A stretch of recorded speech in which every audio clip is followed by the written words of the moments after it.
Hello everyone, and welcome back to Scary Interesting. There have been countless Arctic expeditions featured on the channel.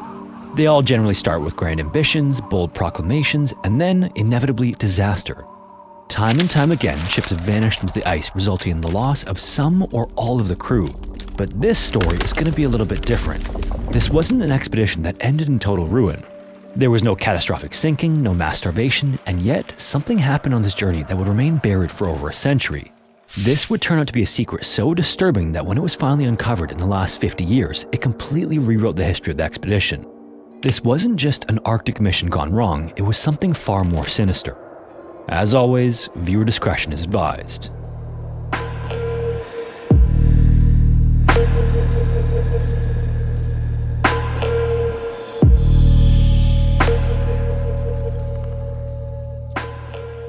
The North Pole had long stood as one of the Earth's last great frontiers and an unclaimed prize at the top of the world, and for good reason. It's an unforgiving place, to say the least, a frozen void of shifting ice, howling winds, and unrelenting colds. The first serious attempt came in 1827 when Sir Edward Parry of the British Royal Navy set out with sleds and boats hoping to reach the pole. He would end up failing after being turned back by treacherous ice floes and the surprisingly fast southward drift of the ice pack. Over the next 5 decades, others would follow who were driven by the same ambition, willing to risk everything for the sake of exploration. The Americans took up the challenge, sending their own expeditions, beginning with Elijah Kent Kane in 1853 and Isaac Israel Hayes in 1860. Each served to push a little further, adding a little more to the growing knowledge of the Arctic, but neither actually came close to reaching the pole. After that came Charles Francis Hall, a man unlike any other explorer before him. He was no Navy officer, scientist, or seasoned seafarer. In fact, he had no formal training at all. He had never commanded a ship, never spent years at sea, and never attended university or studied under the great men of his time. He was instead a blacksmith, an engraver, and a newspaper publisher from Cincinnati, Ohio. In reality, he had spent more time printing articles about Arctic expeditions than he had actually preparing for one, and yet it was his name that would be attached to the most ambitious American attempt yet. So how did such an unlikely man take command of a government-funded mission to the North Pole? The answer is actually fairly simple: charisma, relentless determination, and an obsession that bordered on fanaticism. Charles had become captivated by the Arctic in the late 1850s, when the fate of Sir John Franklin's lost 1845 expedition dominated public imagination. A crew of 129 men had vanished into the ice after their ships became trapped, and the mystery of it all fascinated Charles. He pored over every available report and scrap evidence he could find, and then he did something extraordinary. He went to find Franklin himself. Without official backing or a scientific team, Charles actually launched 2 private Arctic expeditions in the 1860s, determined to uncover the fate of Franklin's men. He then went on to live among the Inuit people for 8 years, learning their ways and gathering artifacts and testimony that shed light on the tragedy. And it was in the Arctic that he met Ipurvik and Takulitik, who were English-speaking Inuit people who previously visited England. They taught Charles how to travel across the ice, hunt for food, and survive in a place that had claimed so much before him.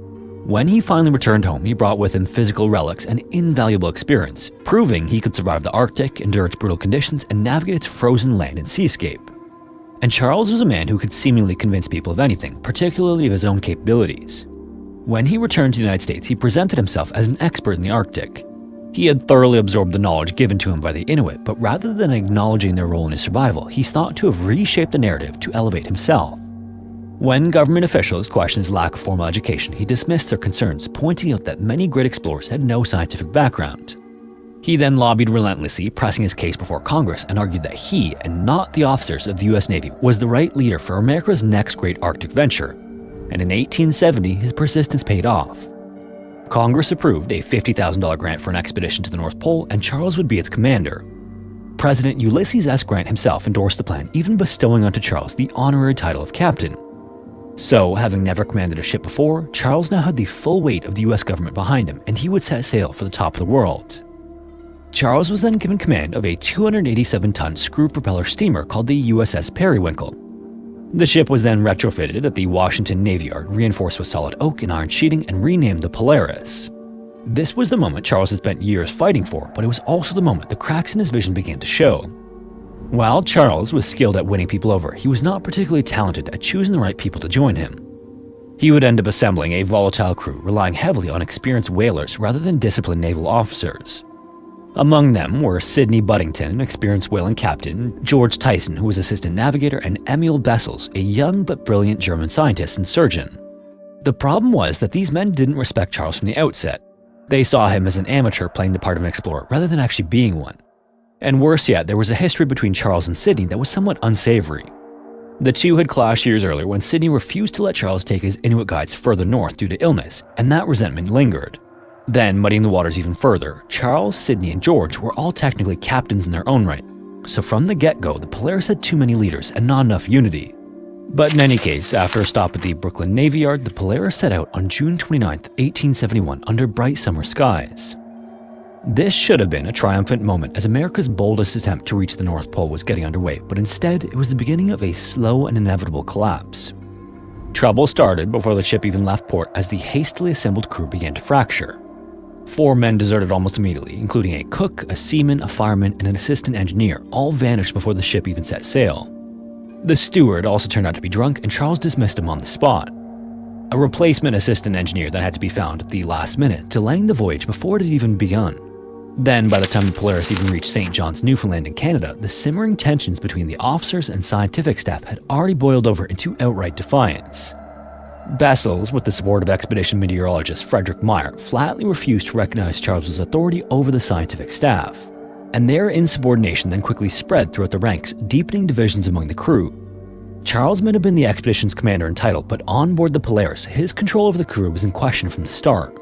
The men also quickly split into factions, and national identity played a role in the division, as many of the Germans sided with Bessels, while the Americans were more inclined to follow Charles or Sidney. Throughout this, George kept a diary, and in it he noted that by the time they reached Disco Island, Greenland, some crew members were already openly stating that Charles would receive no credit for this expedition. Some had even decided how far they would go before turning back home, regardless of the orders they might receive. Sensing his authority was slipping away, Charles turned to an outside figure to help, Captain Henry Davenport of the USS Congress, which was a supply ship that had accompanied the Polaris north. Desperate to restore discipline, Charles asked for Henry's assistance in extinguishing the dissent among his crew. Henry then came aboard the Polaris and threatened to shackle and remove Frederick for his insubordination, but this only made things worse. In response to the tongue-lashing Henry gave them all of the German crew members threatened to quit. And faced with the failure if the Germans abandoned the mission, Charles was forced to back down, although Henry did deliver a final stern lecture on naval discipline to the crew before departing. This would all be wasted breath though. Almost immediately afterward, the Polaris suffered a critical setback. These specialized blubber fire heaters were somehow lost overboard. Whether this was the result of sabotage, incompetence, or miscommunication remains uncertain, but the impact was devastating. Without them, the ship's ability to generate heat in the Arctic cold was severely compromised. But, despite everything, Charles and the expedition pressed on. On August 18, 1871, the Polaris reached Upernavik, Greenland, the last known point of civilization before pushing northward into the ice.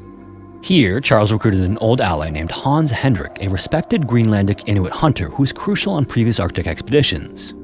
With Hans aboard, the expedition had an experienced survivalist and someone who could navigate the ice and hunt for food when supplies ran low. With tensions still high, the Polaris moved northward into the uncharted waters of Smith South and the Nares Strait, surpassing previous records by explorers Kane and Hayes. So finally, for the first time in months, Charles had reason to feel hopeful. The ship was further north than any American vessel before, and the goal seemed to be within reach, but beneath the surface, the same resentment festered. If he had hoped this milestone would unify the crew, he was mistaken. A critical decision then needed to be made. Should they press forward or winter in place? Charles was determined to go further, but the Polaris was already pinned by ice. Pushing north on foot and by sled was an option, but the crew couldn't agree on the course of action. The conflict at the heart of the expedition came to a head as Charles and George wanted to continue on. They believed that by pushing northward immediately, they could make significant progress toward the North Pole before the ice closed in. Sidney, however, wanted to stop. He called the entire venture a, quote, damn fool's errand and refused to risk the ship any further. Charles and Sidney argued bitterly over this before Sidney walked out of the discussion, no longer willing to listen to Charles's plan. More and more, Charles's power over the expedition slipped away. He couldn't command Sidney, and without Sidney, he couldn't move the ship. So, with no other choice, Charles ordered the Polaris to anchor for the winter at a sheltered cover in Greenland, a place he named Thank God Harbor. Now, it goes without saying that Arctic winters are brutal, and if the crew was going to survive, they would need to fortify their position. Preparations then began as supplies were brought ashore, the crew stocked food and fuel in case the ship was damaged, A winter encampment was also built as the men built shelters on the ice, ensuring they had a fallback in case the Polaris became uninhabitable. Hunting parties were also organized to supplement their rations with muskox, seals, polar bears, and whatever else they could find. But while these were all time-worthy pursuits that would increase their chances of surviving, animosity still ran high among the men. Charles had come to distrust Sidney completely. He actually even confided in George that Sidney could not be trusted with the ship and had several reasons to be concerned. For one, Sidney had raided the alcohol stores, drinking heavily while the expedition teetered on the edge of failure. As the ship's captain, he should have been ensuring the crew's survival, not indulging in alcohol. But incredibly, Sidney was actually not the only one. The chief engineer, Emil Schumann, had gone so far as to craft a duplicate of Sidney's key to the storage area where the alcohol was kept, further eroding discipline on board. So with the expedition's future uncertain and his authority continually slipping, Charles decided he wouldn't sit idly through the winter. If he could push north overland and set a new farthest north record, he might restore his credibility and reinforce his leadership. Before he left, he issued detailed orders to Sidney about how to manage the Polaris in his absence, which was a move that actually likely inflamed tensions further.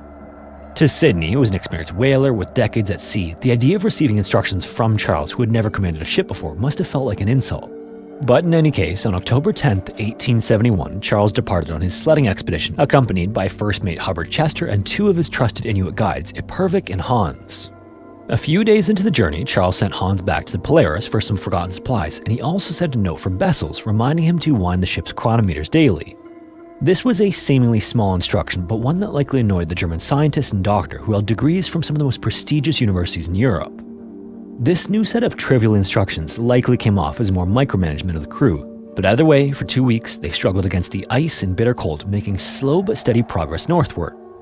Finally, on October 24th, Charles returned to the Polaris victorious and eager to report his findings. By the next morning, however, strangely, he would be fighting for his life. After returning to the ship, Charles was elated. He had done what he set out to do by pushing further north and gathering valuable information, and as he warmed himself in the cabin, he requested a hot cup of coffee. When it was brought to him, he began to drink and almost immediately noticed an unfamiliar sweetness to it. This taste gave him pause for a second, but he continued sipping away, eager to warm himself up. Within hours, however, he was struck by violent stomach pains, he was vomiting uncontrollably and growing increasingly delirious.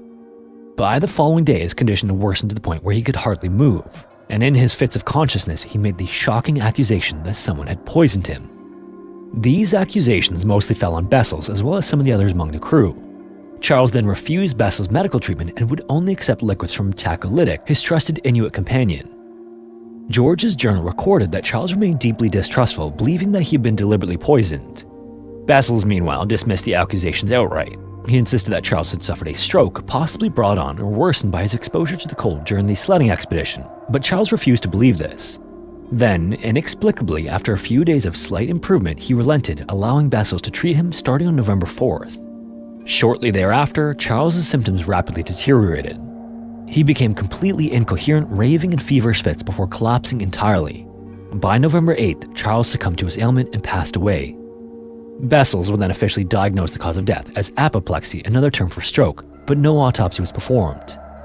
Instead, his body was carried ashore, wrapped in a flag, and buried in the frozen ground of Thank God Harbor. To many of the crew, Charles's death was suspicious, and George made sure to record it in his journal.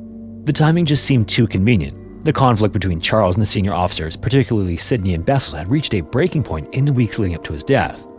And with Charles now gone, command of the Polaris fell to Sidney, the very man who had opposed Charles's plans from the beginning. And because Charles was the driving force of the expedition, despite his poor leadership, there was no one left to rally the crew. So instead, the ship descended further into chaos.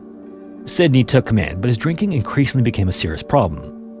Discipline, or what little of it there was, broke down without Charles's leadership, leaving the men drifting without purpose. Charles had fought for years to lead this mission, and now, just a few months into the journey, he was buried in the Arctic permafrost with his dreams of reaching the North Pole buried with him. And instead of inspiring the crew and pushing forward with the expedition, Sidney allowed the entire venture to collapse. Alcohol flowed freely, and while Sidney had already been drinking in excess before Charles died, no one was left to challenge him, so his drunkenness became routine.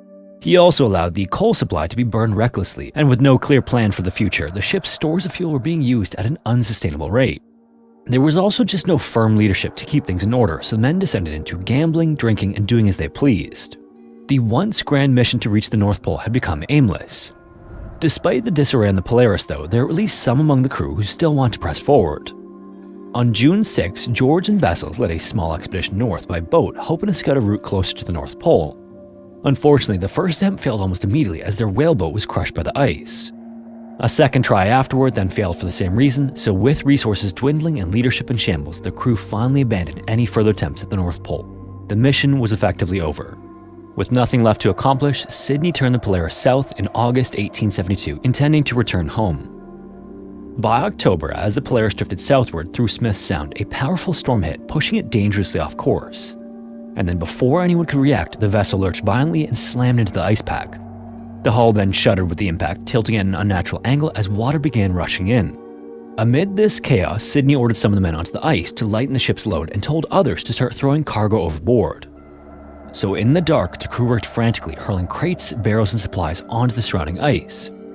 Meanwhile, the wind continued to howl and drowned out their voices as the ice beneath them shifted and cracked. Somewhere in this confusion, 19 men, including George, Frederick, several sailors, the cook, the steward, and all of the Inuit guides, had unknowingly drifted away from the Polaris, carried off on a breakaway ice floe. By morning, as the storm calmed down and the sun rose over the frozen landscape, the stranded men found themselves 8 to 10 miles away from the ship, alone on a shrinking island of ice. Desperately, they waved a large cloth toward the Polaris, hoping someone on board would see them.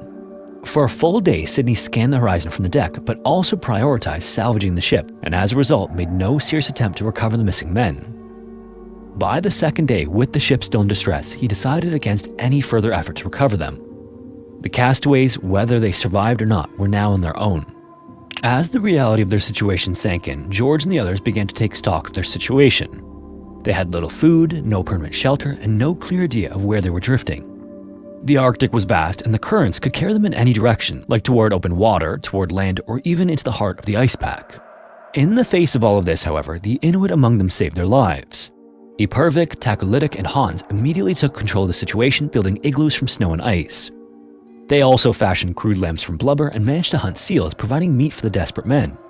As days stretched into months, the castaways endured the relentless Arctic winter. Temperatures plunged well below freezing, snowstorms battered their shelters, and rations dwindled. At times, they were even forced to eat frozen seal entrails to stay alive. They also had no way of knowing where they were drifting, only that they were moving. Frederick, believing that they were near the Greenland coast, argued they should attempt to row ashore, but George, relying on his navigational skills, suspected the opposite, and that they were actually on the Canadian side of the Davis Strait, far from land. His assessment was actually correct, but unfortunately, the group dismissed George's warnings and burned one of the whaleboats for firewood, unknowingly destroying one of their only chances to reach safety. So for 6 months, they drifted on their shrinking ice floe, surviving only because of the skill and resilience of the Inuit hunters. Finally, on April 30th, 1873, they spotted a whaling ship named the Tigress sailing off the coast of Newfoundland. This meant that the ice floe had carried them nearly 1,800 miles, or nearly 2,900 kilometers south. Starving, exhausted, and barely clinging to life, the castaways signaled frantically until moments later, the whaling crew pulled them from the ice and into the safety of the ship's hold. After 190 days lost at sea, they had survived. As all of this had been going on, Sydney had his own troubles. With coal stores running dangerously low, he realized that they couldn't make it back to civilization before winter closed in again. So by October 16, 1872, he had made a fateful decision. He would run the ship aground near Edda in northern Greenland. Then, stripped of its sails and left with barely enough fuel to survive, the Polaris was reduced to a half-submerged wreck. The crew salvaged what they could, building a makeshift hut from the lumber torn from the ship's frame. They would also have to endure these winter conditions, relying on the help of the local Inuit to survive. And for months, they also waited for a chance to escape, and when spring arrived, the remaining men used wood from the ship to build 2 small boats, hoping to reach open waters. On June 3rd, 1873, they launched southward, and about a month later, they were spotted by a passing whaler and rescued. Against all odds, every single member of the Polaris crew made it back home, except one. It was a strange and bitter irony that the most disastrous Arctic exploration in American history had not resulted in mass casualties, as Franklin's had decades earlier, yet it ended in mutiny, betrayal, and potentially murder. As the survivors returned home, the US government was preparing an inquiry to investigate exactly what happened in the Arctic. At the heart of the hearings was the most disturbing unanswered question of all: had Charles been murdered? The first to testify was George, and he wasted no time describing the tensions between Charles, Sydney, and Bessels. He also described the drinking and disorder that followed Charles's death, and Charles's own accusation that he had been poisoned. The board then turned its attention to Frederick, who confirmed much of George's account and added another damning revelation, which was that Sidney had been drunk for most of the journey south. One by one, more testimony painted a picture of a ship in chaos. Steward John Heron then took the stand and addressed the most crucial detail of all, which was the cup of coffee. He testified that he had not made the coffee that Charles drank on the day he fell ill. The ship's cook had instead prepared it, and John had no idea how many people handled the cup before it was delivered. When Sidney and Bessels were then questioned, Sidney denied everything. He claimed he never obstructed Charles's leadership, refused to go further north, or that he had ever been drunk. Then, when asked directly about the cause of Charles's death, Bessels gave a carefully crafted response, relaying his belief that Charles died from a stroke, and that the treatment he provided the captain, which included giving him quinine, a medicine used to treat malaria, was the best possible option under the circumstances. Finally, after weeks of this testimony, the Board of Inquiry issued its official findings. The final report stated that Charles had died of natural causes brought on by apoplexy. The surgeons of both the Navy and Army supported this diagnosis, and the accusations of poisoning were dismissed as delirium-induced paranoia. No charges were ever filed, and no one was held accountable.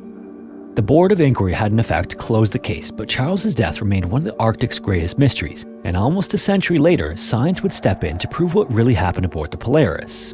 In 1968, Arctic historian Chauncey C. Loomis set out for Thank God Harbor with a plan to exhume Charles's body and conduct a modern forensic analysis. Luckily, the permafrost of Greenland was a natural time capsule, and if Charles had been poisoned, there was a chance that his remains still held the answer. So with a team of scientists, Chauncey was granted permission to conduct the exhumation, and when they finally uncovered Charles's grave, they found him astonishingly well preserved. His coffin, clothing, and even his skin and hair remained intact after being locked in the ice for nearly 100 years. This preservation allowed them to extract samples of bone, fingernails, and hair for chemical testing, and when the results came back, they were shocking. They confirmed what Charles himself suspected. His body contained extremely high levels of arsenic, particularly in the samples of his hair and nails. Arsenic, which would have been in the medical kit during his time period, is extremely hazardous to humans and is noted to have a slightly sweet taste when consumed. And the concentration suggested he had received large doses of it over the last 2 weeks of his life. With the final proof in hand, historians turn back to the question that had haunted the Polaris expedition from the moment of Charles's death. Who administered the poison and why? The most obvious suspect was Bessels, who was the only medical professional on board who had direct control over Charles's treatment. If the captain's coffee had been poisoned, Bessels was in the best position to orchestrate it. The motive, however, still remained somewhat murky until a new clue surfaced in 2015. That year, a previously unknown letter from Charles to a sculptor named Vinnie Ream was discovered. Vinnie was a talented and well-connected artist, famous for her sculptures of Abraham Lincoln. Charles had been close to her and even displayed a statue of Lincoln that she had given him in his cabin aboard the Polaris. Bessels, as it turned out, had also maintained correspondence with Vinnie and had socialized with her in Washington before the expedition. And most importantly, the letter suggested that Charles and Bessels may have been romantic rivals.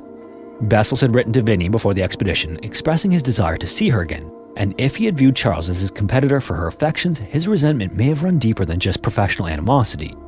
But while the discovery of arsenic in Charles's remains finally solved the mystery of his death, obviously no one was ever held accountable. By the time the murder was confirmed, everyone involved had long since passed away. Bessels returned to the United States after the failed expedition and continued his career without consequence. Sidney, too, faced no formal punishment, and the Navy never reopened its investigation despite the new evidence. Charles had dreamed of reaching the North Pole, and while he came close, he had become one of its victims at the hands of the very men he had entrusted with the expedition and his life. If you made it this far, thanks so much for watching. If you want to listen to the audio-only version of these videos, you can listen wherever you listen to podcasts. If you want to support the channel, consider joining the Patreon or becoming a channel member on YouTube. Also, if you have a story suggestion, feel free to submit it to the form found in the description. Anyways, thanks again, and hopefully I will see you in the next one.